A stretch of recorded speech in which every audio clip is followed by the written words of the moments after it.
안녕하세요. 오늘은 초전법륜을 살펴보고 있고요. 두 번째 시간입니다.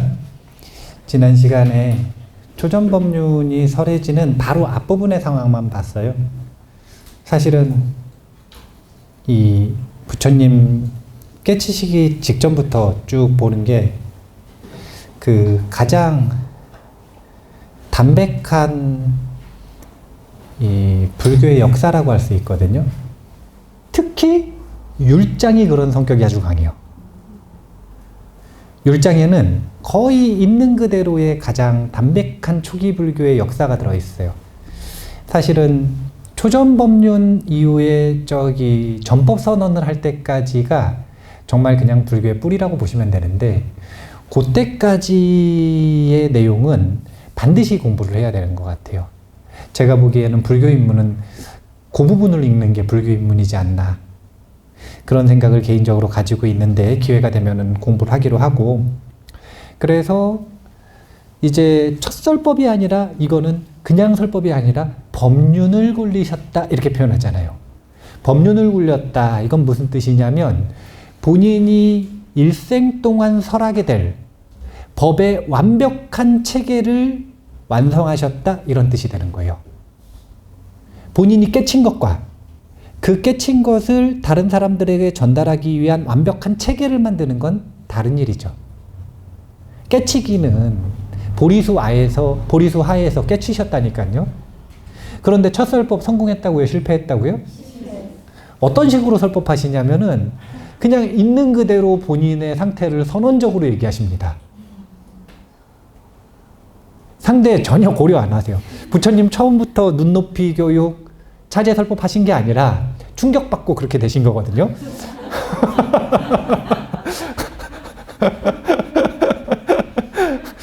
지금 요 초전법륜을 하시기까지 그 첫 설법 실패부터 제가 보기에는 최소 한 3, 4개월이에요.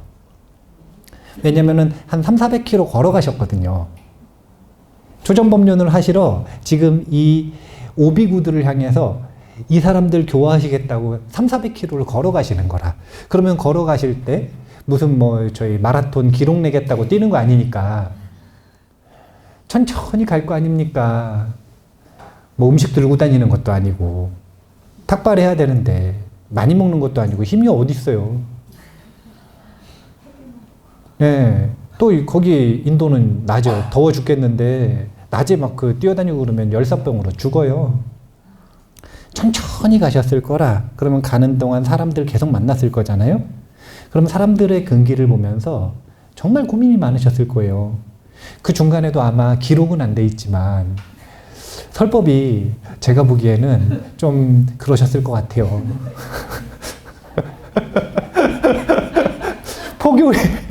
포교에 좀 계속 실패를 하시니까 고민을 많이 하신 거예요. 어떻게 설법해야 되나. 그래서 그 결과물로 굉장히 친절해진 설법이 지금 이 초전법륜인 거예요. 굉장히 친절해진. 첫 설법이 아니라 첫 완성된 체계. 완성된 체계. 그리고 그 완성된 체계를 가장 잘 받아들일 수 있을 거라고 판단한 게 바로 오비구. 그래서 지난 시간에 호칭을 변화시키지 않으셨습니까? 이런 일은 흔한 일이 아니에요. 석가모니 부처님이 그냥 그 본인을 섬기고 본인을 시봉하러 온 오비구들, 제자들인데도 제자들에게도 벗이여, 십달타여, 왕자님, 그래도 그냥 내비두신 거라. 성격이 그러시니까. 그런데 갑자기 그렇게 부르면 안 된다. 앞으로 열애를 세존이라 부르라. 이거는 엄청난 변화거든요. 갑자기 오만해지셨나? 그게 아니라 뭔가 변화가 있으니까 명칭은 격이 바뀌어야 하는 거예요. 격이 바뀌었다라는 확신이 있어야 하는 거예요. 그 세존의 근거가 무엇인지를 지금 우리가 공부하고 있는 겁니다. 그것을 어떻게 트래킹을 했냐면, 어떻게 세존이 되었느냐, 무엇이 변했느냐, 세존의 의식의 특징을 중도라고 했습니다. 그러면 이 중도는 어떻게 갈고 닦는 것인가, 중도란 무엇인가, 이것을 설명한 것이 8 정도라고 했습니다. 그런데 8 정도 아까 공부해 보니까 정견, 정사유, 정어, 정업, 정명, 정정진, 정념, 정정 이렇게 정리하지 않았습니까? 근데 나머지 7 정도가 아무리 하려고 해도 정견이 없으면 못해. 그래서 정견부터 설명을 하는데 정견 즉 사성제라는 거예요. 자, 이 사성제를 아는 것에서부터 견이 시작되는 겁니다. 즉 청정한 법의 눈이 생성되기 시작한다는 거예요. 자, 그래서 이번 시간에는 사성제부터 공부를 해보겠다. 사성제는 어떻게 쓰죠? 고성제, 고집성제, 고멸성제, 고도성제입니다. 고집멸도 이렇게 외우지만 저 고자를 뺀 건데 그러면 안 돼요. 뜻이 안 통해요. 어떻게 하는 거냐면은 성스러운 고통의 진리, 성스러운 고통의 일어남의 진리, 성스러운 고통의 멸함의 진리, 성스러운 고통으로 이르는 길에 대한 진리인 겁니다.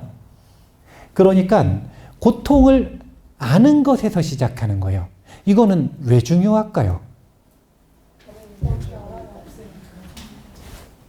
두 가지인데요. 두 가지인데 첫 번째는 사바세계가 있고 사바세계 중생들이 있는데 보편적인 기본 모드, 기본값 이게 고통이에요. 그래서 부처님은 뭐라고 얘기하신 거냐면 중생은 병이 있다 그러셨어. 어떤 병이 있냐면 전부 다 신병이 있대요. 정신병이 아니라 신병. 신병이 있다 이거예요. 그 병을 고치지 않는 한 저 고에서 벗어날 수 없다는 거예요. 오늘 신병의 정체를 보는 겁니다. 고성제라고 하는 것은 중생들의 디폴트 모드가 고통이기 때문에 중요한 거고요. 두 번째는 그래서 본인이 병에 걸렸다는 거잖아요. 그런데 병에 걸린 사람이 본인이 병에 걸린 걸 모르면 고칠 수 있습니까? 없습니까? 옆에서 아무리 병에 걸렸다고 얘기해줘도 인정하지 않으면 고칠 수 있습니까? 없습니까? 없어요. 병원에 안 가요. 저 디스크 병원 가라고 하지 마세요.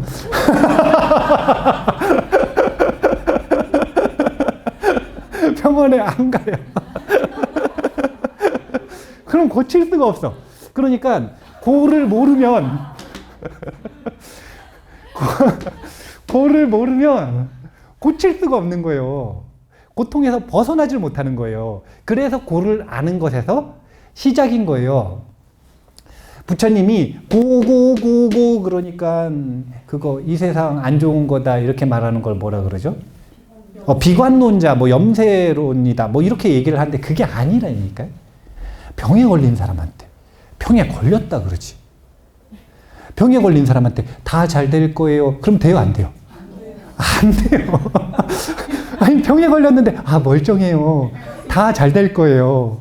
이러면 돼요 안 돼요? 그거는 우치잖아요. 우치. 병에 걸려 있으니까 병에 걸렸다라고 말한 거지. 이것은 현실을 직시하는 거고 긍정하는 겁니다. 긍정과 낙관의 차이를 아시죠?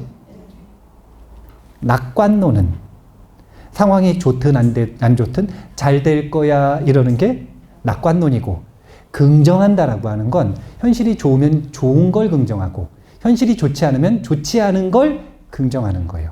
있는 그대로 인정하는 것. 고성제는 아는 것 플러스 인정하는 것이다.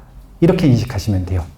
그래서 무엇이 고통인지에 대해서 이야기하실 때 팔고로 얘기하셨다.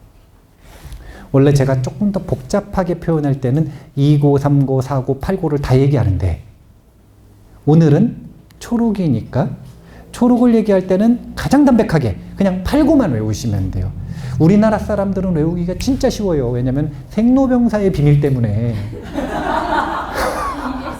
벌써 생로병사를 다 외웠어요.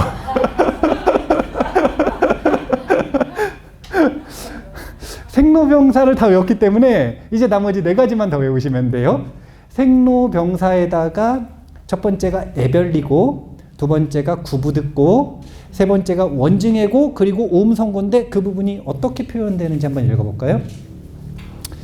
고제에 대한 부분입니다. 같이 읽어볼게요. 그리고 비구들아, 여기에 성스러운 고제가 있다. 곧 태어남도 괴로움, 늙음도 괴로움, 병듦도 괴로움, 죽음도 괴로움이다.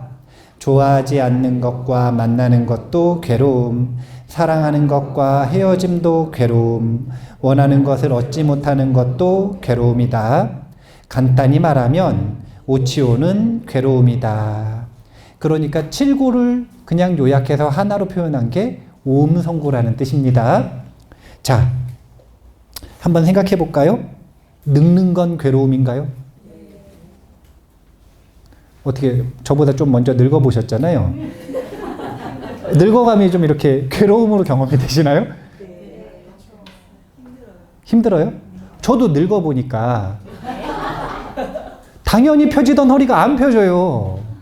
디스크가 터지고 나니까 허리가 펴지는데 아침에 일어나면 한 10분 정도가 걸려요. 이렇게 서서히 무슨 저희 진화하는 것도 아니고 아침에 일어나면은 일단 나가가지고 포행을 하는데 처음에 이렇게 시작을 했다가 점점 포행 한 20분 정도 끝날 때쯤 되면 이제 완전히 펴져요.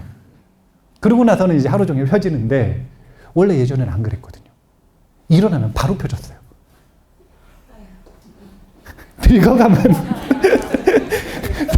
늙어가면 괴로움이 맞는 것 같아요.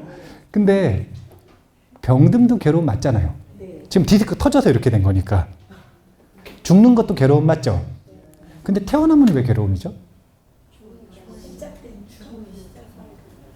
제가 얘기하지 않았습니까? 입보살행론 공부할 때 태어남인 태어남인데 자유롭게 태어났으면 좋아.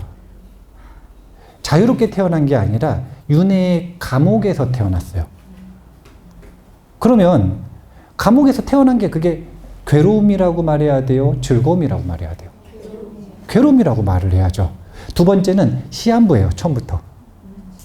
우린 죽을 날이 받아져 있어요. 이제 우리는 죽음을 향해 가는 거예요. 이 윤회의 감옥에서 벗어나지 않으면, 불사의 문을 열지 않으면, 그러면 감옥에서 태어났고 윤회의 감옥에서 태어났고 시한부로 살아야 돼요. 그리고 죽으면 끝이 아니라 또 태어나서 반복해야 돼요. 그래서 태어남을 고통이라고 말합니다.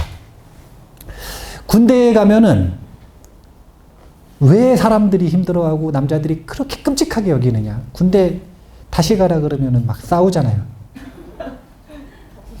기분이 확 상하거든요. 뭐 다시 가란다 그래서 잡혀가는 것도 아닌데 기분이 확 상하거든요. 뭐 때문에 상하냐면 군대 가면 일단 애별리고 좋아하는 애인이나 친구들, 가족들 못 봐요. 사랑하는 사람과 헤어지는 괴로움. 그 다음에 원증회고. 우리가 밖에서는 사람을 만났는데 마음에 안 들어. 그럴 수 있잖아요. 그러면은 다음날부터 안 만나도 돼요, 안 돼요? 되죠. 이제 뭐 회사를 계속 다녀야 된다든지 계약으로 묶여 있다든지 어쩔 수 없는 경우 빨리 놓고는 안 만나면 되잖아요. 손에 그냥 감수하고. 근데 군대에서는 옆에서 자요. 옆자리에서 자고 있어. 그리고 그분 전역하려면 1년이 넘게 남았어요, 지금. 이게 원증회고예요. 구부 듣고 그렇게 휴가증을 얻고 싶지만 얻을 수가 없어요. 구부 듣고. 근데 생로병사 애별리고 원증애고 구부 듣고를 경험하는 주체를 오온이라고 하는데 이 오온으로 살아가는 것 자체가 괴로움이다. 그래서 오음성고라고 얘기를 하는 겁니다. 그러니까 고성제는 요약하면 뭐냐면은 8고예요. 8고가 곧 고통이다. 그러니까 사실은 원래는 팔고 이렇게 말하면 안 되죠. 왜냐면은 고를 정의할 때 고가 들어가면 안 되잖아요. 그래서 원래 8가지 이름으로 얘기했죠. 태어남, 생로병사, 애별리, 애별리, 헌증회, 구부득, 그 다음 오음성. 근데 그거를 이제 외우기 쉬우라고 고짜 붙여서 팔고로 요약을 한 겁니다.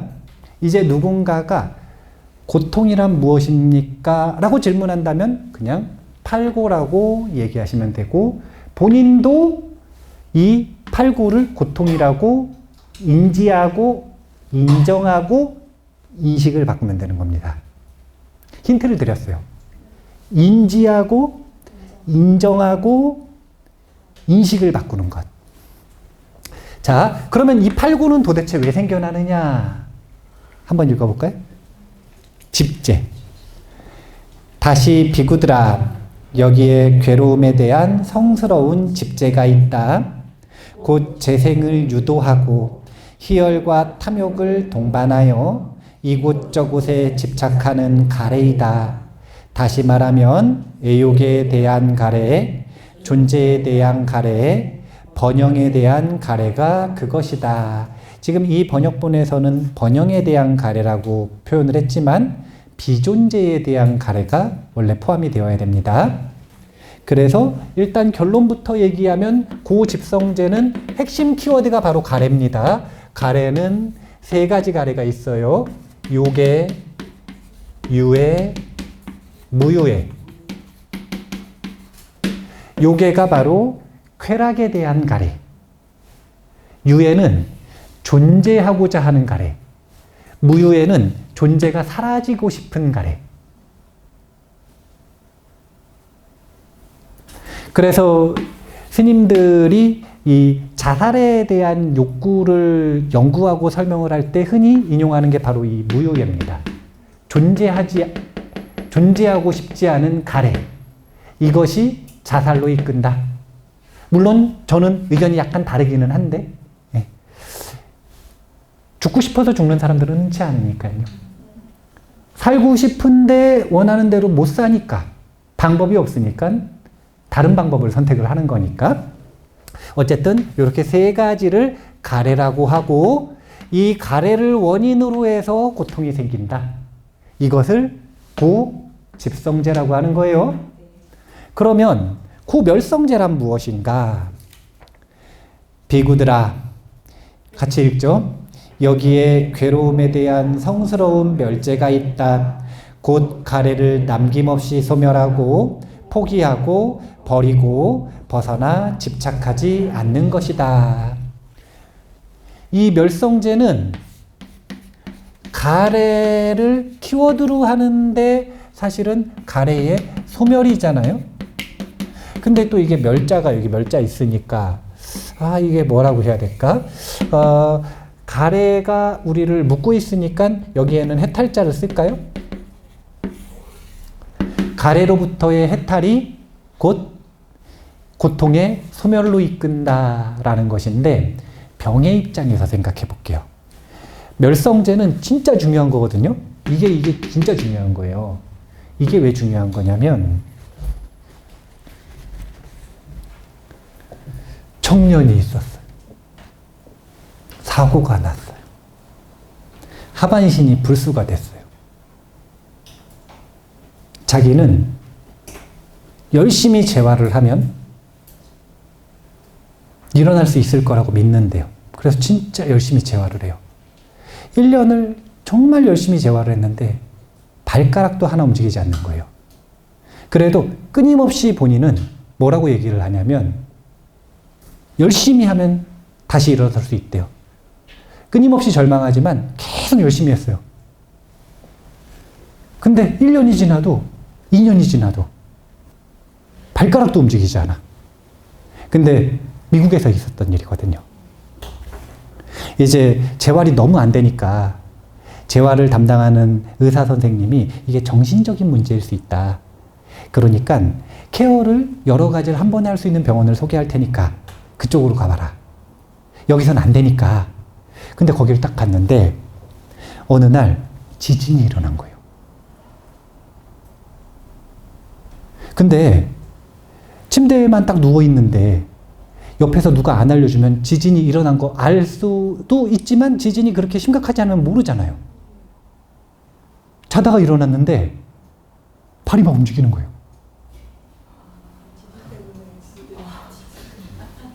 발이 막 움직이는 거예요. 그래가지고 어떤 생각이 드는 거냐면 드디어 발이 움직이는구나. 근데 너무 재밌는 게 그 생각을 딱 하고 그 믿음이 각인되자마자 어느 날부터 갑자기 재활의 성과가 확 나기 시작하는 거예요. 우리가 의식적으로 믿는다는 것과 진짜 믿는 건 다른 거거든요. 경험을 통해서 믿는 것과 머리로 믿고 싶은 건 다른 거예요. 멸성제가 왜 중요한가? 부처님 당시에 도대체 석가모니 부처님이 왜 종교계에 아주 혁신이었는가? 여러 가지 혁신이었거든요. 그때 당시에는 35살짜리가, 그때는 이런 표현이 딱 쓸만한 그때예요. 왜냐하면 인도에는 인생 주기가 있거든요. 좀 먹고 살만하다라는 사람들은 보통 이 주기를 따랐어요. 그러면 인생을 1주기, 2주기, 3주기, 4주기로 나눠서 4주기쯤에 숲으로 들어가서 모든 걸 버리고 출가를 하는 문화가 있었어요. 물론 약간 밀려난 거예요. 사실은 이제 알력 다툼을 보면 다음 세대한테 밀려줘야 되니까. 근데 출가하는 문화가 있으니까 그때 당시에 유명한 스승이라고 하면 대부분이 70대, 80대, 빨라봐야 60대. 그런데 석가모니 부처님이 본인을 아까 여기서 세존이라고 선언하지 않았습니까? 이때부터 시작인 거예요. 그 전에 누구도 본인을 세존이라고 말하지 못했어요. 그리고 그 전에 누구도 완전한 열반이라고 하는 것이 가능하다라는 걸 말하지 못했어요. 수행자들은 솔직하지 않습니까? 고통의 완전한 소멸이 자신에게 이루어졌는지 안 이루어졌는지를 아는 거예요. 그러니까 일체지자 붓다가 되었다, 세존이 되었다라는 말을 아무도 못했어요. 그러면 아무도 모든 고통에서 벗어나는 것이 가능하다라는 걸 증명을 못 해주는 거잖아요. 세존이 세상에 나오기 전과 후에 수행 문화는 완전히 달라지는 겁니다. 왜? 세존이 멸성제를 증명했기 때문에. 자신의 몸으로. 이건 너무 중요한 거예요. 세존께서 고통은 완전히 소멸하는 것이 가능하다. 그것도 답이 뻔하잖아요. 아니, 이 초전법륜 뻔하잖아요. 뭘 없애면 된대요? 가래를 없애면 된대요. 요계, 유해, 무유해의 족쇄로부터 벗어나면 된대요. 그러면 고통의 완전한 소멸에 이른답니다. 내가 보증할게. 내가 해봤어. 이 말을 듣고 수행을 하는 것과 못 듣고 수행한 건 천지 차이인 거예요. 병원에 갔는데 얘기를 하는 거예요. 아, 이거 고칠 수 있을지 없을지 모르겠습니다. 그러면은 열심히 하고 싶어요? 안 하고 싶어요? 안 하고 싶잖아요. 심지어 지금까지 고친 사람은 없습니다. 아니 그전엔 그랬던 거예요. 그전에는 그랬던 거예요. 고통이라고 하는 것이 질병인데 요즘에는 이 고통에 팔고 여기 보면은 생, 노, 병, 사가 있지 않습니까? 요 생로 할 때 요 로자, 늙음, 노화 이것이 기본이라 그래요? 이제는 저것도 질병이라 그래요? 이제 의료가 발달되면서 노화는 질병이라고 얘기하잖아요. 자연적인 게 아니라 이것은 비정상적인 거다. 그래서 노화를 정복하겠다고 지금 천문학적인 비용을 들여가지고 이거 연구하고 있잖아요. 50년, 100년 단위로 아무 결과물 안 내도 된다. 근데 연봉을 10억씩 줘요. 아무런 결과물 안 내도 된다. 50년 뒤에 내면 된다. 세계적인 천재들 다 모아가지고 연구하고 있잖아요. 이거. 그리고 결과물들이 지금 단행본으로 소개가 되고 있죠. 이제 노화를 정복하는 방법이 무엇인지 조금씩 찾아가고 있다라고. 자, 이 얘기를 왜 하냐면 그전에는 이런 연구 결과가 나오기 전에는 고통이라고 하는 것도 못 벗어나는 거라고 생각했단 말이에요. 석가모니 부처님이 왜 혁신인가? 본인이 고통의 완전한 소멸을 이루었고 선언해 줬어요.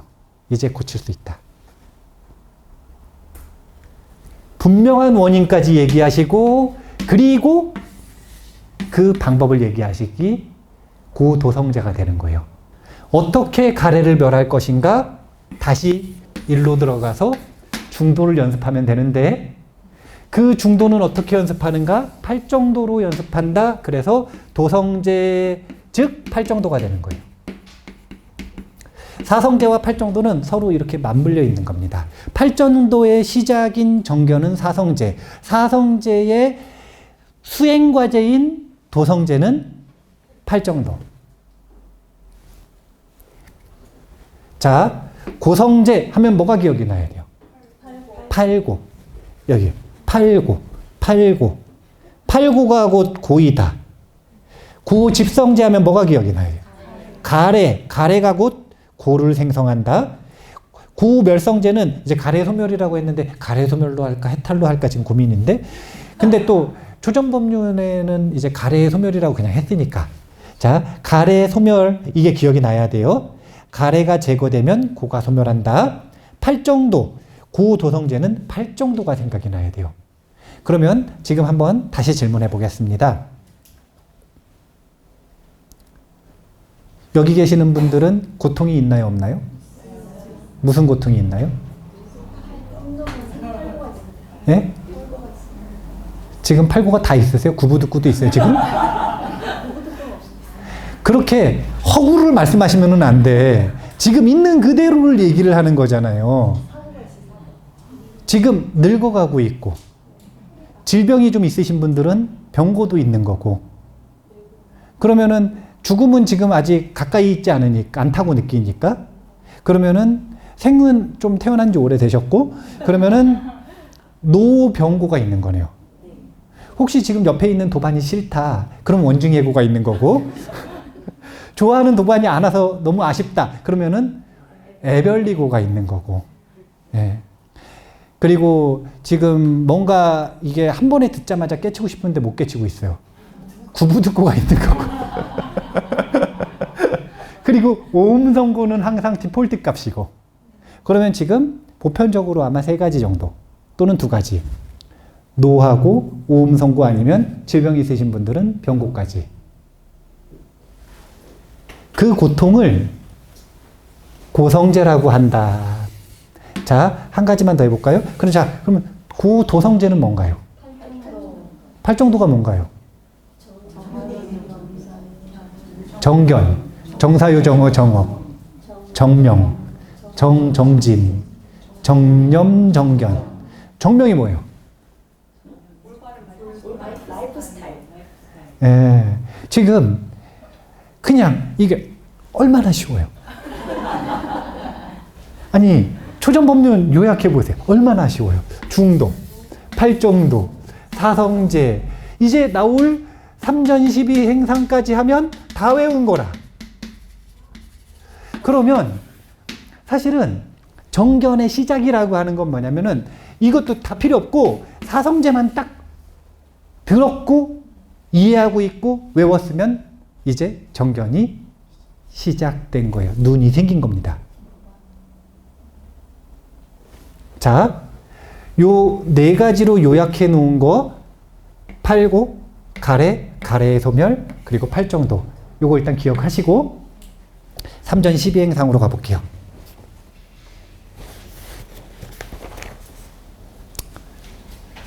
고제를 3단계로 관찰하다 이렇게 되어 있죠. 같이 읽어볼까요?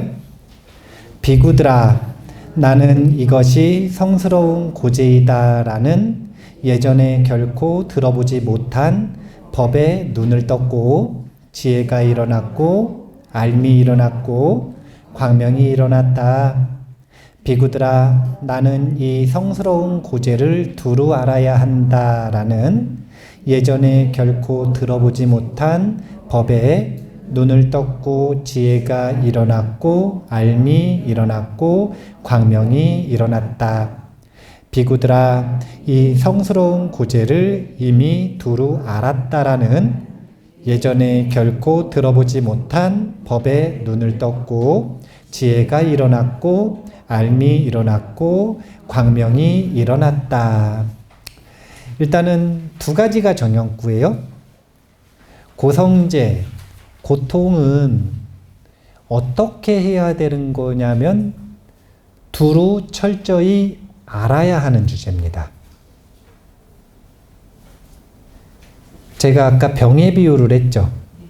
본인이 어떤 병에 걸렸는지를 인지하고 인정하고 그리고 인식 자체를 바꿀 때, 철저하게 바꿀 때 고통에서 벗어날 가능성이 열리는 겁니다. 자, 이거를 3전으로 할 때 이렇게 제가 요약을 해봤어요. 고성제에 대해서 일단 처음 듣죠. 정보를 들었어요. 일단 이것만으로도 눈이 생길 재료를 얻은 거예요, 안 얻은 거예요? 그런데 이야기했던 것처럼 정보를 들었는데 그릇에 구멍이 뚫려가지고 그냥 이렇게 흘러내렸어요. 그럼 기억을 못 하잖아요.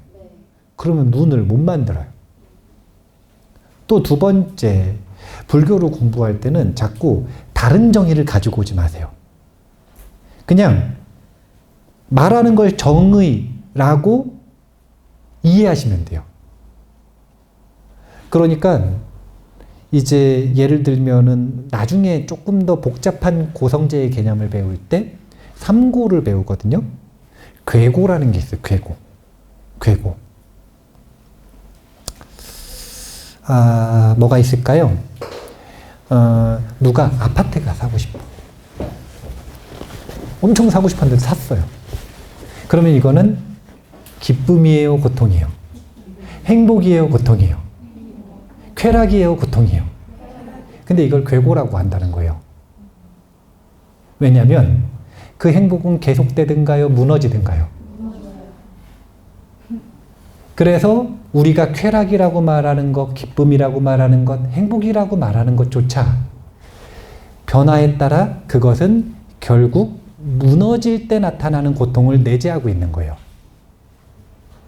그래서 괴고라고 합니다. 이런 이야기를 딱 해드리면 어떻게 받아들이냐면 그 전에 자기 신이 가지고 있었던 고통의 개념을 자꾸 여기다가 집어넣는 거예요. 이게 뭐냐면 그릇에 똥이 묻어 있는 거라. 개념을 그냥 있는 그대로 받아들이면 무너질 때 변화를 받아들이지 못해서 내가 그것 때문에 고통스러워하는구나. 그 느낌을 괴고라고 하는구나. 그냥 이렇게 받아들이면 되는데 그냥 그 경전의 내용을 정의라고 생각하면 되거든요.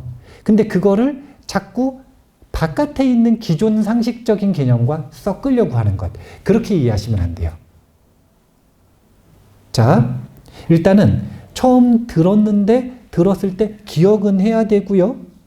그 다음에 거기에다가 이런 오해를 만들 수 있는 다양한 기존의 상식들을 집어넣으시면 안 됩니다. 순박하게 처음 딱 들어서 그걸 반복해서 곱씹다 보면은 뭐가 생기냐면 이해가 생기죠. 그럼 지식이 됐다는 거잖아요. 계속 그걸 가지고 기준으로 사유하고 실천해 봐요. 그러면은 지혜가 생길 거 아니에요. 그러다가 그것이 완전히 자기화되는 과정을 거치면 완성되는 거예요. 고통만 가지고 얘기해 볼게요. 지금부터 이제 고성제 수행을 하셔야 돼요. 지금부터 고성제 수행을 하셔야 돼요. 조정법륜을 배우셨으니까.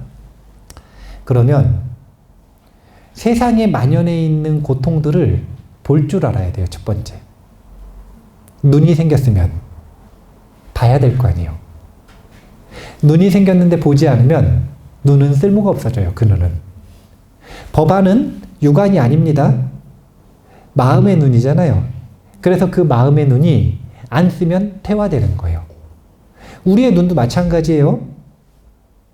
하루 이틀 안 쓰면 피곤이 풀리겠지만 10년, 20년 안 쓴다고 생각해 보세요. 그럼 기능은 퇴화되는 거예요. 법의 눈이 열렸으면 그것을 가지고 사유, 말, 행동, 정사유, 정어, 정업을 해나가는 게 이제 두 번째 바퀴가 되는 거예요. 삼전이라고 하잖아요. 3번 돌았다. 바퀴가. 첫 번째는 처음 들어서 아는 것. 이게 시작이고, 두 번째는 그것을 바탕으로 기준으로 해서 팔정도를 실천하는 겁니다.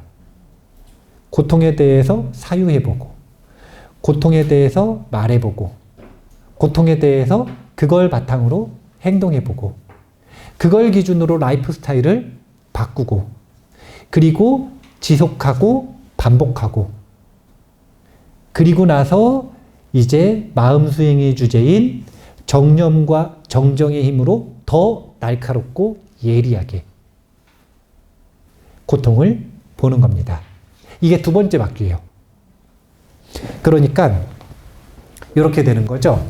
팔정도는 다시 해보면 정견, 정사유, 정어, 정업, 정명, 정정진, 정념, 정정, 그리고서 정견. 그래서 묶어가지고 바퀴라 그랬다. 바퀴가 이렇게 돼 있잖아요. 이렇게 돼 있으면은 하나, 둘, 셋, 넷 하면은 여기가 정견이었는데 돌아서 다시 정견이 되지는 않네요. 하나, 둘, 정견, 정사유, 정어, 정업, 정명, 정정진, 정념, 정정. 그리고 다시 정견. 이렇게 되잖아요. 이렇게 되어 있는 걸 좀 이렇게 표현을 한 건데, 처음에 정견을 듣는 것, 이것이 사성제의 1전. 한 바퀴 돌았다. 그 다음에 7정도를 갈고 닦는 게 2전.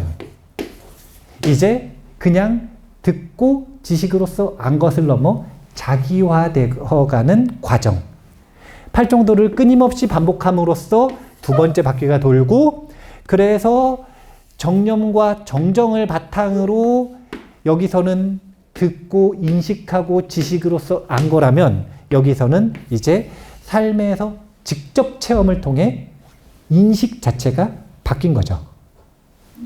그래서 제가 처음에 인지하고 인정하고 인식을 바꾼다. 처음 고통이 무엇인지 들었어요. 인지한 거야. 아, 이게 고통이구나. 근데 인정은 안 된단 말이에요. 처음에 잘. 두 번째 바퀴를 팔정도를 철저하게 닦음으로써 점점 인정하고 자기화됩니다. 언제까지 하는 거냐면요. 완전히 인식이 바뀔 때까지. 그러면 고통을 왜 고통이라고 인식을 바꿔서 봐야 되나요?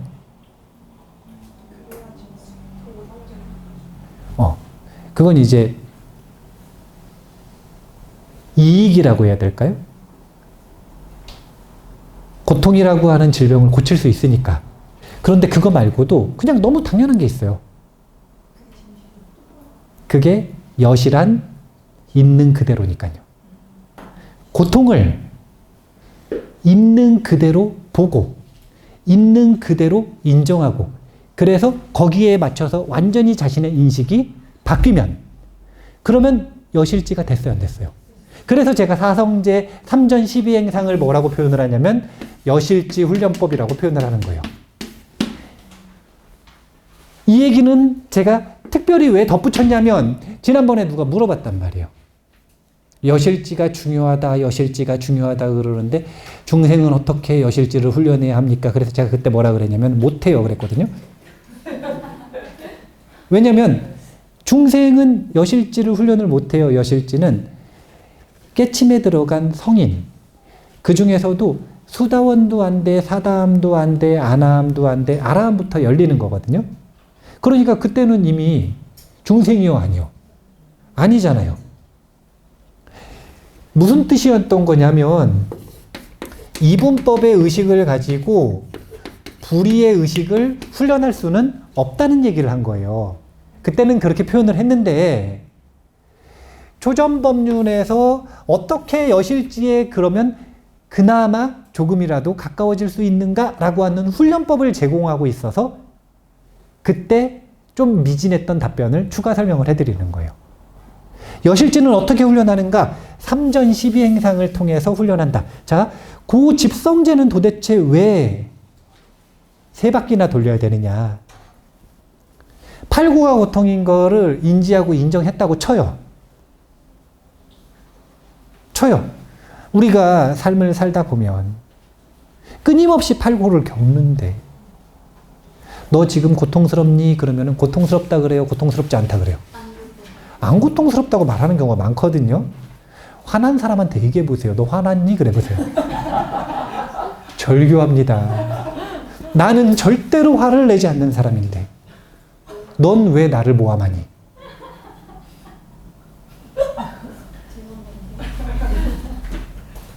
왜 나를 그렇게 매도하니? 아니요, 당신은 화를 내고 있어요. 근데 고성제를 인식을 하는 걸 딱 알았다고 하더라도 그래 내가 화를 잘 내는구나를 딱 인정을 했어요. 그런데 왜 화가 나는지는 모르겠어요. 이러면 지금 당장 문제가 있어요, 없어요? 있어요. 그래서 진단을 내려준 게 집성제라. 8구는 뭐 때문에 일어난다? 가래 때문에 일어난다. 이걸 금강경에서 뭐라고 하느냐? 구하는 바가 있으니까 불안하다 이거예요. 도대체 왜 내 안심이 깨졌느냐? 자꾸 사람들은 내가 왜 진짜 지금 기분이 나쁘지? 너 때문인가? 자꾸 이렇게 생각을 해요. 쟤 때문인가? 너 때문인가? 이것 때문인가? 저것 때문인가? 아니라니까. 무엇인가 내가 지금 구하고 바라는 바가 있는 거예요.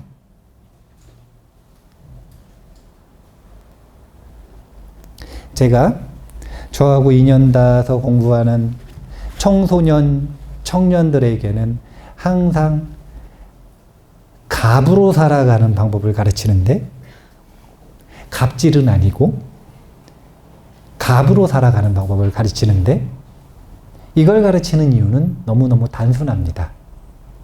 갑으로 살아갈 때 구하는 바가 없어요.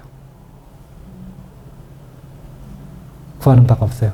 그리고 본인이 갑으로 살아가는 태도에 맞게 자신의 삶을 가꾸어 나갈 때 점점 어떻게 되냐면 자신이 마음이 불안해질 때마다 어디로 돌아오냐면 내 경험은 누구 거예요? 내 거잖아요. 지금 내가 화가 났어요.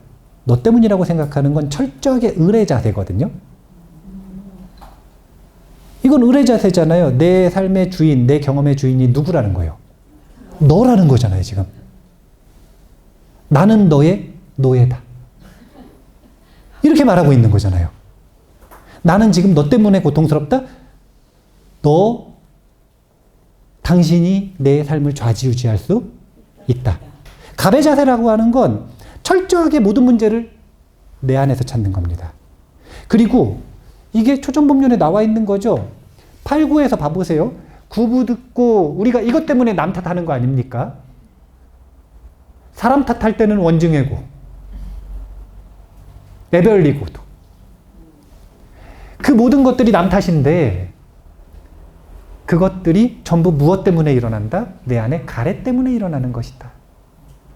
가래가 구하는 바를 조금 더 명료하게 비유한 거예요. 저는 이 금강경에서는 구하는 바 굉장히 담백하지 않습니까? 근데 이 구하는 바가 레벨 따라 단어가 달라지는 거예요. 가장 담백한 구하는 바를 뭐라 그러냐면 욕구라 그래요. 근데 이 욕구가 어리석어지면 뭐라고 그런다고요? 탐욕. 지난 시간에 공부했잖아요. 원하는 게 있는 건 좋은 일이에요, 안 좋은 일이에요? 좋은 일이라 삶의 에너지가 있거든요. 원하는 게 없으면 아무것도 못해요. 그래서 우울증이 심해지면 침대에서 움직이지도 못하는 거예요. 왜? 원하는 게 전부 꺾였으니까. 그게 우울증이에요. 원하는 게 있는 건 좋은 겁니다. 삶을 살아있게 만들어요. 그런데 그 원하는 것과 정확하게 일치하는 인과 원인을 실천하지 않으면 그걸 탐욕이라 그러는 거예요. 이런 마음을 도둑놈 심보라 그러는 거예요. 그런데 이 탐욕은 어떤 특징이 있냐면 가래의 특징이 있다는 거예요. 뭐냐면 점점 목이 말라져요. 이 탐욕은, 자 봐봐요. 욕구는 자기가 똑똑해. 공부도 열심히 해요. 그래서 자기를 객관적으로 봤을 때 인과를 딱 보니까 아, 이 정도 대학교는 갈 수 있겠다 이렇게 판단이 섰어요. 그래서 계속 잘 열심히 해요. 건강해요, 안 건강해요? 건강하죠. 탐욕은 뭐냐면은 별로 보니까 학교 공부에도 별로 재능이 없어요. 그 다음에 또 공부를 하는 것도 그렇게 좋아하지도 않아. 근데 친구가 간다 그러니까 자기도 가고 싶은 거예요.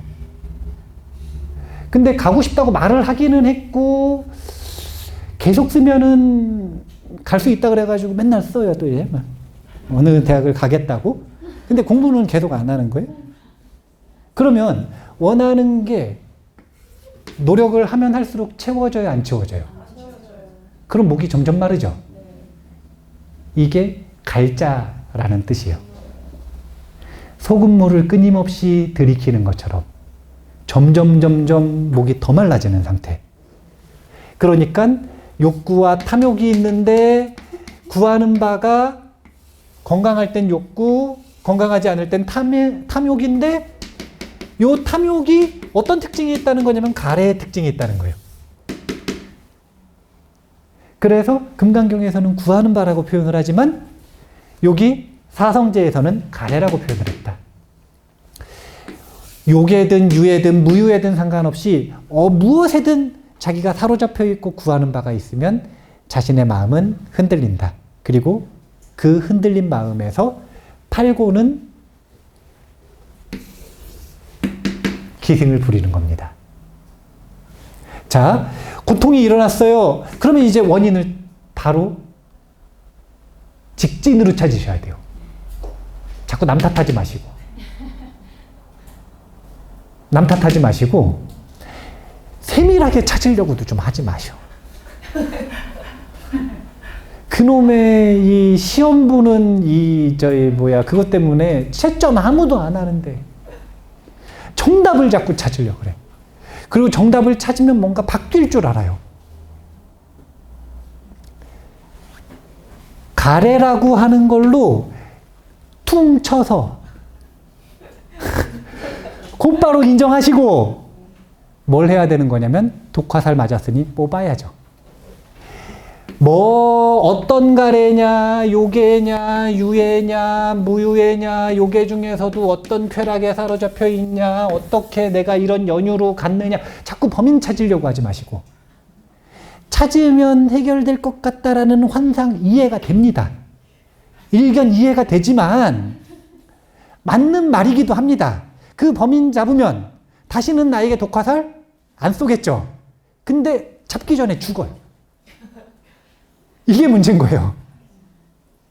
심지어 그거를 잡는 방법이라고 하는 건 뽑고 치료하고 잡아야 되는 거예요. 그러니까 제가 뭐라고 얘기하는 거냐면 자세하게 세밀하게 원인을 찾는 게 아니라 알아지는 거라고 자꾸 표현하는 거예요. 독화살을 뽑고 해야 하는 팔정도, 가래의 소멸을 위한 팔정도를 실천하다 보면 알아지는 거지. 범인이 자수하고 온다니까요. 찾으러 안 다녀도 자수하고 와서 근본이 무엇인지를 알게 되는 거예요. 자, 첫 번째 1전은 알았다. 2전은 그것을 인정하고 자기화한다. 그래서 충분히 반복을 하면 이제 인식 자체가 바뀌었다는 거예요. 그래서 요 앞을 정견이 있기는 있지만 세간이라고 표현을 했고 이 이유를 출세간이라고 표현을 했잖아요. 환희미소전에 가면 세간의 지식을 출세간의 지혜로 꽃피우는 공부, 출세간의 지혜로 꽃피운다라고 하는 게 여기서 세간은 이분법을 얘기하고 출세간은 불의를 얘기하는 거예요. 그러니까 이 이분법으로서의 정견을 기준으로 수행을 계속하면 삼전에서 출세간의 지혜가 열렸다라고 하는 걸 본인이 아는 거예요. 이걸 요약해서 뭐라고 표현을 한 거냐면 고성제는 일전에서 알아야 하는 이 고성제를 처음 알았다 이거예요. 그 다음에 두 번째에서는 두루 알았다고 표현을 하고 세 번째에서는 여기 보면은 이제 이미 두루 아는 것을 완성했다라고 표현하는 거예요. 1전에서 생기는 눈과 2전에서 생기는 눈과 3전에서 생기는 눈이 달라요. 그래서 여기서 보면 1전에서도 눈을 떴다고 표현하고 2전에서도 눈을 떴다고 표현을 하고 3전에서도 눈을 떴다고 표현을 합니다. 이런 경험 안 해보셨어요? 똑같은 공부를 하는데 똑같은 책을 읽는데 처음 읽을 때 안 보이던 게 두 번째 읽을 때 보이고 세 번째 읽을 때 또 보이고 네 번째 읽을 때 또 보이고 그게 눈을 떠가는 과정이고 새로운 눈이 생성되는 거예요. 그래서 이제 뒤에 있는 내용들은 똑같은 정형구니까 요약하면 자, 고성제는 알아야 하는 것이고요. 고집성제는 끊어야 하는 것입니다. 그러니까 가래는 어떻게 해야 된다고요? 끊어야 하는 주제입니다. 멸성제는 증득해야 되는 거예요. 우리가 이걸 못했던 거예요. 끝까지 지속해서 반복해서 완성해 나아가야 되는데 증득을 못한 거예요. 증득해야 되는 것이 무엇인지를 아는 것 1전, 그것을 증득해 나가는 것이 2전, 완전히 증득했다라고 하는 것을 아는 게 3전이 되는 거예요. 봐보세요. 3전에서 생긴 지금 이 지혜, 본인이 이제 완전히 가래가 끊어졌다라고 하는 걸 자기 증명이 딱 되는 지혜. 이때 이 눈은 이전에서 있어요, 없어요? 없잖아요. 그래서 없던 눈이 생긴 거라니까요. 사람들이 그러잖아요. 3전 12행상 4성제를 가지고 뭐 자꾸 그렇게 반복을 하느냐. 뭐가 새롭다고. 안 해본 거죠. 해보시라니까. 해보면 매번 없던 눈이 생기는 거예요. 자꾸 눈이 있는데 내가 원래 불성이 있는데 내가 원래 지혜를 다 품고 있는데 마음만 먹으면 뜨지 뭐. 아니요. 꿈에도 못 뜬다니까요. 여기 나오잖아요. 세상에 없던 가르침이라고. 예전에 결코 들어보지 못한. 지금에 와서야 3전 12행상 초전법륜이 다 정보가 공개가 돼가지고 이제 공부 좀 해보셨다 그러신 분들은 한 번쯤 들어본 가르침이 됐지만 이때 당시에는 아무도 이 길을 가지도 못했고 설명하지도 못했던 거예요. 고멸성제는 증득해야 하는 것입니다. 고도성제가 바로 닦아야 하는 것이에요. 증득하기 위해 우리가 정진을 반복해야 되는데 뭘 반복해야 되느냐? 8정도를 반복해야 된다. 마지막을 볼까요? 부처님이 아주 재미있게 표현을 하세요.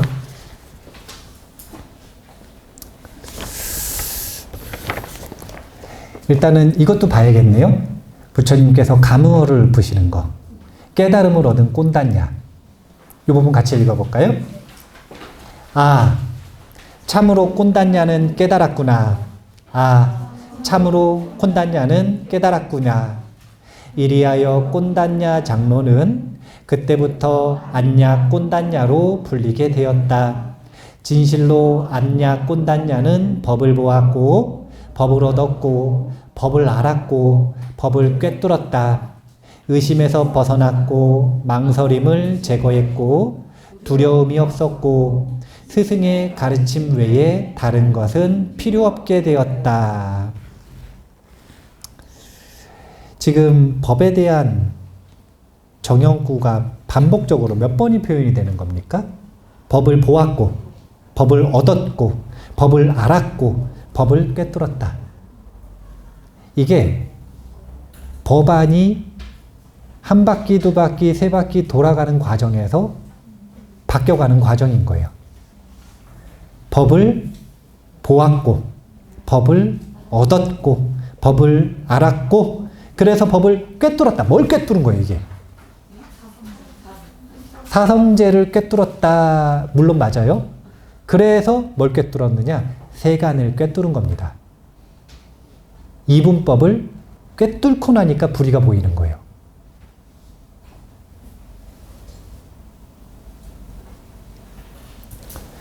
그러니까 의심에서 벗어났고, 망설임을 제거했고, 두려움이 없었고, 스승의 가르침 외에 다른 것은 필요 없게 되었다.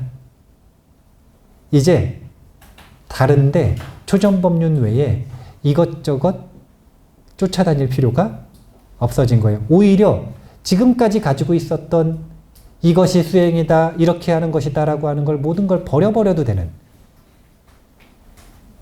핵심을 찾았으니 이제 사족은 다 버려버려도 되는, 지금 그런 상태가 꼰단냐 존자가 된 겁니다. 근데 꼰단냐 존자만 들었어요? 아니면 오비구가 다 들었어요?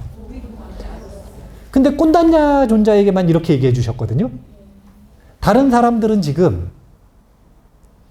여전히 스승의 가르침 외에 다른 것은 필요 없게 된 거예요? 안 된 거예요? 안 된 거예요. 그러니까 사성제를 들었다 그래서, 사성제를 좀 이해했다 그래서 전부 부처님께서 이렇게 말씀해 주시는 건 아니죠. 그래서 그 다음에 또 똑같이 이 바파와 바띠아 존자, 여기 보면 바파 장로와 바띠아 장로가 먼지와 때를 멀리 여윈 법안을 얻었다. 지금 이 안냐 꼰단냐 존자 다음에 왜 사비구는 청정한 법안을 못 얻었어요? 뭐가 있어서? 먼지와 때가 있어요. 지금 여전히 사성제, 지금 봐보세요. 얼마나 쉽습니까? 다시 물어볼게요. 고성제가 뭐라고요? 팔구. 그러면은 당연히 생, 노, 병, 사, 애별리고, 원증회고, 구부듣고, 오음성고, 이게 한 번에 관해지겠죠? 팔구 이렇게 생각하시면 안 돼요. 팔구라는 단어를 생각하시면 안 되고, 팔구로 요약을 했지만 생, 노, 병, 사, 애별리고, 원증회고, 구부듣고, 오음성고를 팔구라고 말한 거예요, 그냥. 이것이 고통이다라고 지금 우리는 이제 세상에 없던 법을 알게 된 거죠. 왜 세상에 없던 법을 알게 된 거죠? 자기가 모르면 어차피 없는 거잖아요. 알긴 알았다고요? 알긴 알아봐야 그것이, 그러니까 봐보세요. 왜 팔정도를, 중도를 도자를 쓸까? 그러니까 이거는 중국에서 길도자를 쓴 거잖아요. 번역을 할 때. 그 의역을 할 때 도자에다 담고 싶었던 게 있었을 거 아니에요. 물론 이제 중국에 도교가 있어서 그럴 수도 있지만, 그럼 도교는 도대체 왜 도자를 썼느냐 이거예요. 길과 같기 때문에 그렇거든요. 그러면 길들이 있어. 생각도 길이 있을 거 아니에요. 아마 아까 맨 처음 시작할 때 제가 고성제가 뭡니까? 라고 했을 때 생각들이 가야 될 길들이 여러 군데가 있었어요? 없었어요? 완전 깜깜했어요? 아니면 너무 갈 길이 많아가지고 말을 못했어요? 그럼 그게 안 거예요?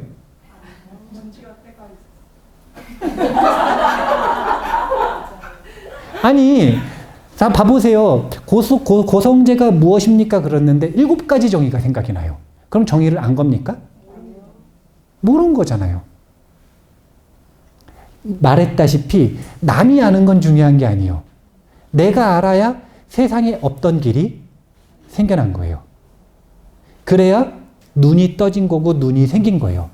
그리고 그 길을 가면서 알게 되는 또 눈이 떠지고 눈이 생기는 거예요. 그리고 그 길 끝에 가서 알게 되는, 나는 이미 도착했다라고 하는 눈이 열리는 거예요.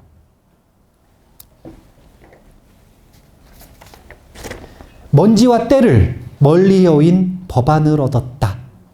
여기 이 문장도 중요해요. 곧 모여서 이루어진 것은 모두 소멸한다고 깨달은 것이다. 이게 뭐예요, 이게? 뭘 알았다는 거예요, 이게? 모여서 이루어진 것. 자, 모였어요. 이게 지금 뭐예요? 고집성제. 그래서 뭐가 이루어졌어요? 고가 이루어졌죠. 근데 그게 모두 소멸할 수 있다라는 걸 알았다는 거예요. 드디어. 우리는 이게 간절하지가 않잖아. 지금 우리는 이 길을 찾기 위해 6년 고행을 안 한 상태 아닙니까? 근데 이 오비구를 도대체 왜 찾아가셨느냐? 300km, 400km를 KTX도 안 타고 걸어서 왜 찾아가셨느냐? 6년 고행을 함께한 오비구는 간절하다 이거예요. 어떻게 간절하냐면 이해가 안 되잖아요. 사성제, 세상에 없던 사성제를 처음 들었는데 어떻게 첫날 안냐 꼰단냐가 되느냐 이거예요.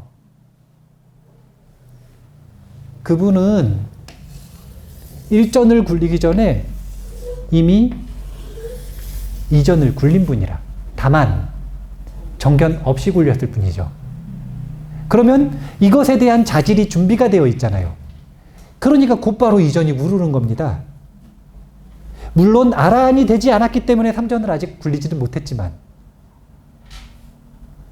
안냐 꼰단냐가 제일 수행을 열심히 했던 거죠.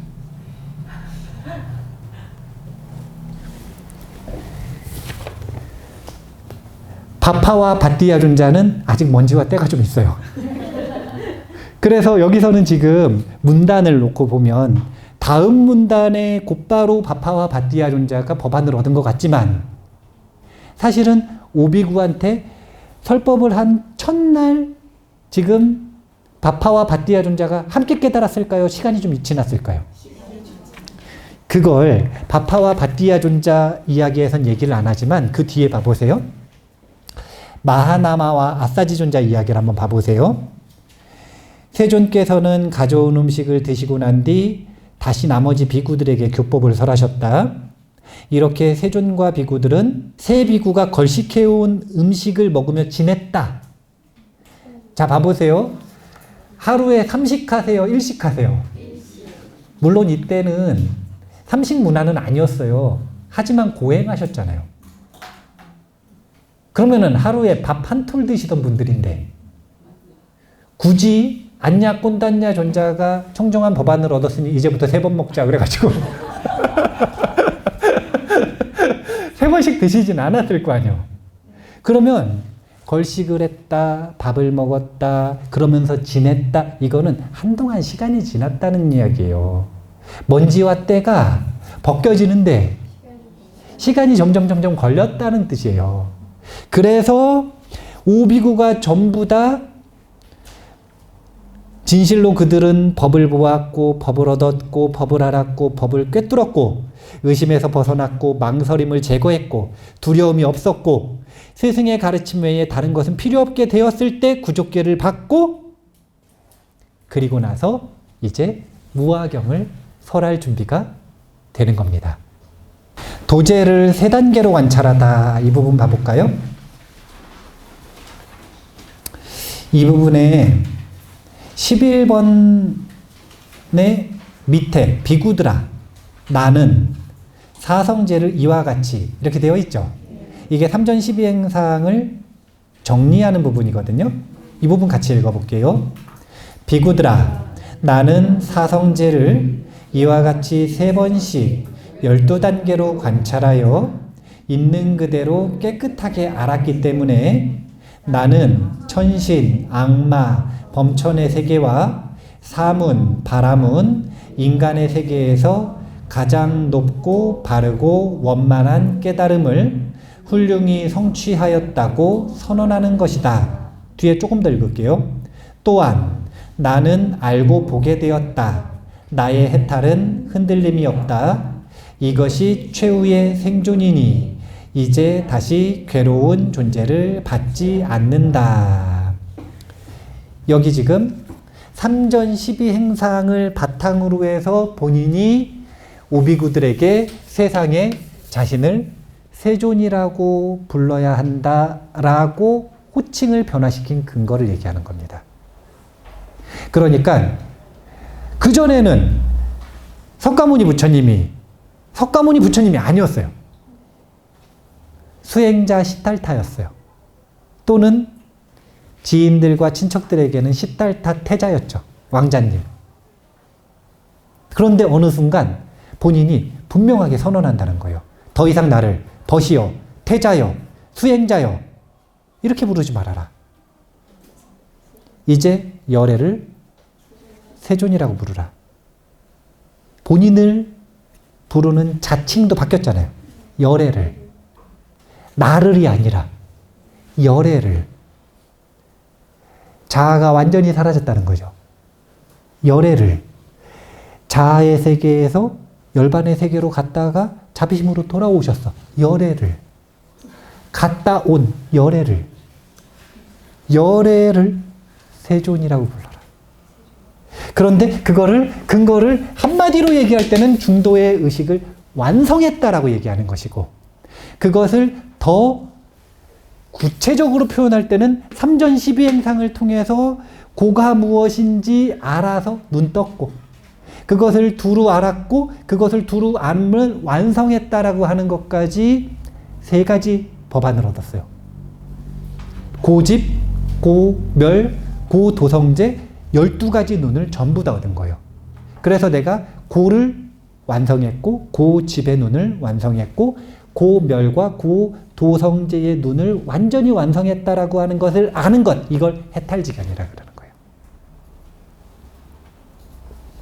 이 12가지 눈 중에 단 하나라도 본인이 부족한 게 있었으면 자기 자신을 세존이라고 말하지 못했을 것이라는 겁니다.